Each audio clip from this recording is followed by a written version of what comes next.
So let's start by talking about the vision statement. So your vision statement is your pie in the sky. It's your utopia. It is the anchor for your strategic plan because it is ultimately where you want to go.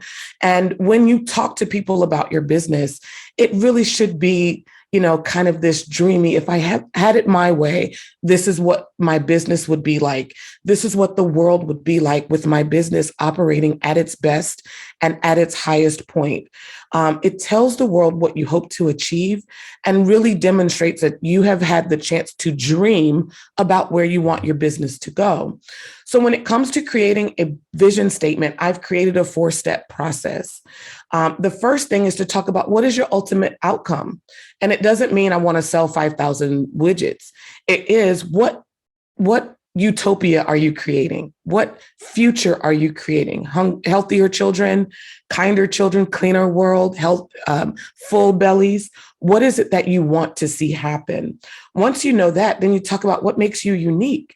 What sets you apart? Are you using farm to table ingredients? Are you using a proprietary method? What is your unfair advantage, or what makes you better than or different than everybody else who could be considered your competitor? And then provide a quantification. So are you looking at families, children, a particular region or a demographic, millennials, Gen Zers? Who are you aiming for? And then refine it, make it memorable. Your vision statement should be something people can connect to. So it's got to be relatable. It's got to be something that people go, I understand exactly what you're talking about, because that creates buy-in. And when you make that connection, people are drawn to you and they're willing to stay with you. So I want to talk about and just show you a really a good example of a brief vision statement. So the full statement, our vision is to feed hungry families using only farm-to-table ingredients, ensuring that we protect our environment while satisfying appetites. So you can see, I said, step 1 is output, step 2 is uniqueness, step 3 is quantification, step 4 was relatable connection. So our output is to feed, or essentially to feed hungry families, but I didn't highlight it all because it would have overlapped. Right. But the output, what we want to do is feed hungry families. Our uniqueness is that we're using only farm to table ingredients. The quantification, or where we narrow our market down, is hungry families. So we know what that's like, right? We know what it's like to be hungry. And we know what it's like to see families or hear about families that aren't eating. So the quantification is we know who we want to target. And then the relatable connection is to protect the environment and satisfy appetites. Because again, we all know that feeling that comes with being hungry and then no longer being hungry. And then, of course, we all live on the same planet. We want our environment to be healthy. So this is a way to relate that to people who find this important. So that not everybody may find this statement or this relatable connection important to them.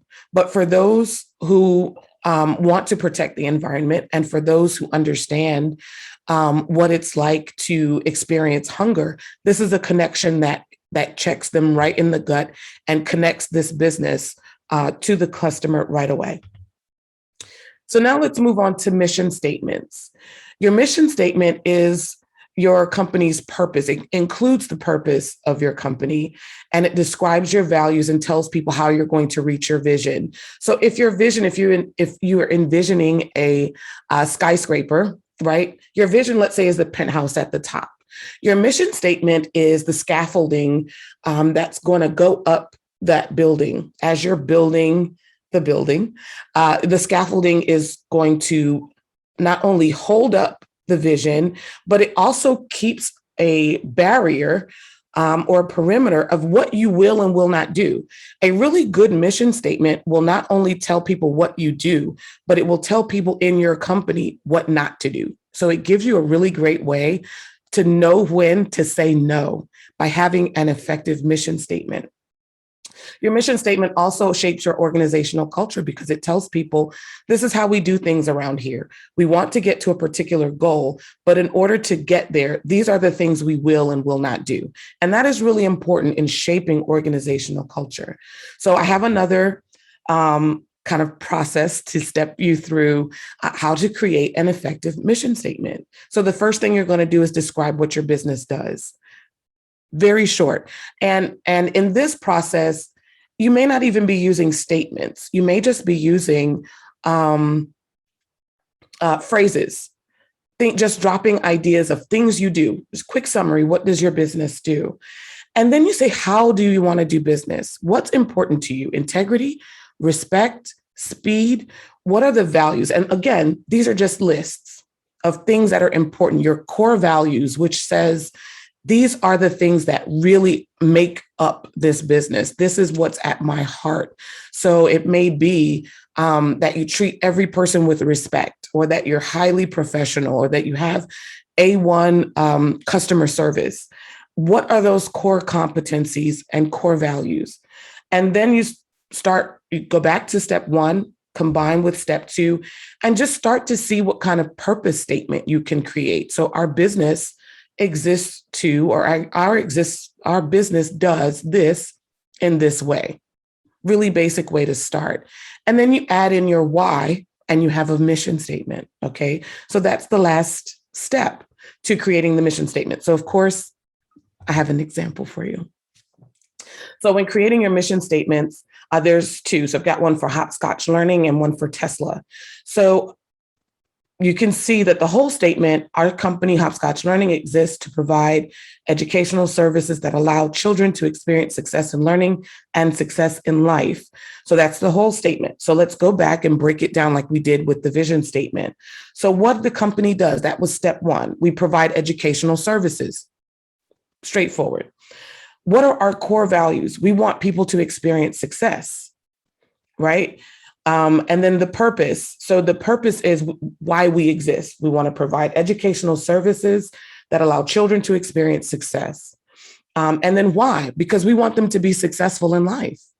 Okay. So even though it's not lots of little sentences that address each one, it encompasses all of those components. And the same thing with the one for Tesla. So our goal at Tesla is to accelerate the advent of sustainable transport by bringing compelling mass market electric cars to market as soon as possible. So what the company does, we accelerate the advent of sustainable transport. We make sustainable cars. Our core values is compelling mass market, our core competency or value is creating compelling mass market electric cars. That means we make cars people want. And so that whole statement, we exist to accelerate the advent of sustainable transport, et cetera, is the purpose statement. So all of that that's underlined creates the purpose. And then why are we in business? We want to create sustainable transport as soon as possible. That's why we're doing this. So again, the pieces are there. It may not necessarily be line by line, but as you start, it can be line by line to address each of these, and then see how you can massage that statement and turn it into something that is easy for you to say, easy for you to remember, and easy for you to convey to those who are not only working for you, but who are working with you, whether they're partners or investors. You want to be able to communicate this information to people very quickly so that they know what you are about. So why does any of this matter? Again, it matters because you are trying with your business, as you market, as you connect with stakeholders and shareholders, those in the community, people who might invest, who might lend, partner with you. They need to be able to connect to your story. They need to be able to connect to your business's story and understand very quickly, without you having to give them the 30-minute spiel about, back in, when I was a single mom, this is what happened. That comes later. But when they say, hey, what do you do? Or how can I help you? You can very quickly convey your story. Tell them why you exist and tell them what you want to achieve. And then they can decide right away whether or not they want to hitch their car to your train, right? So that's important.